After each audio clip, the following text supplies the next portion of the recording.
Hello guys, મારું નામ શાંતિતા Solanki, રિજ્યુઅલ Navsari degree. આજે આપણે વાત કરીશું સેમસંગ ફ્રીજમાં. આપણે 330 લીટર. આમાં આપણે જોવા જઈશું તો પહેલાં તો આપણને આમાં છે ને તો સ્માર્ટ થિંગ્સનો ઓપ્શન મળી જશે. સ્માર્ટ થિંગ્સ મતલબ કે તમે વાઈફાઈથી પણ ઓપરેટ કરી શકો છો. તમારા ઘરે વાઈફાઈ લાગેલું છે તો તમે તમારા ફોનથી પણ ઓપરેટ કરી શકો છો.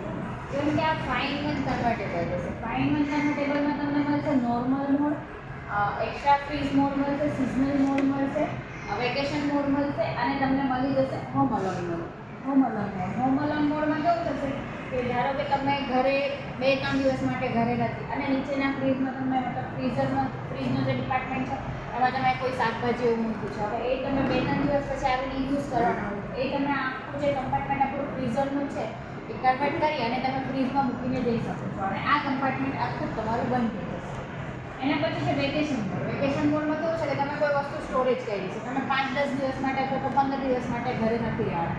હવે તમે ઉપર કેરીનો રસ છે અથવા તો વટાણા તેવું કંઈ બી વસ્તુ તમે ચિકન છે એવું સ્ટોરેજ કર્યું છે, તમારો આ જે મોડ રહેશે આખો તમે ફ્રીઝર ચાલુ રાખી અને આ જે ફ્રીઝનો મોડ છે જે તમારો કંઈ ઉપયોગમાં જ નથી આવવાનો એ તમે બંધ કરીને જઈ શકો છો. તો તમારું આટલો કમ્પાર્ટમેન્ટ જે છે એનર્જી સેવિંગ થઈ જશે કે આખું કમ્પાર્ટમેન્ટ બંધ જ રહેશે.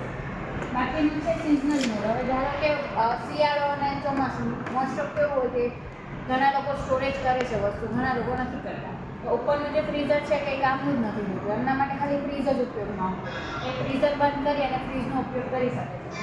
એક્સ્ટ્રા ફ્રીઝ છે કે તમે ફ્રીઝરનો ઉપયોગ જ નથી કરવાના, તો તમે આને પણ ફ્રીઝરને પણ ફ્રીઝ બનાવીને આખું તમે શાકભાજી ફ્રૂટ કંઈ પણ હોય તમે બધું આ ડિપાર્ટમેન્ટમાં મૂકી શકો.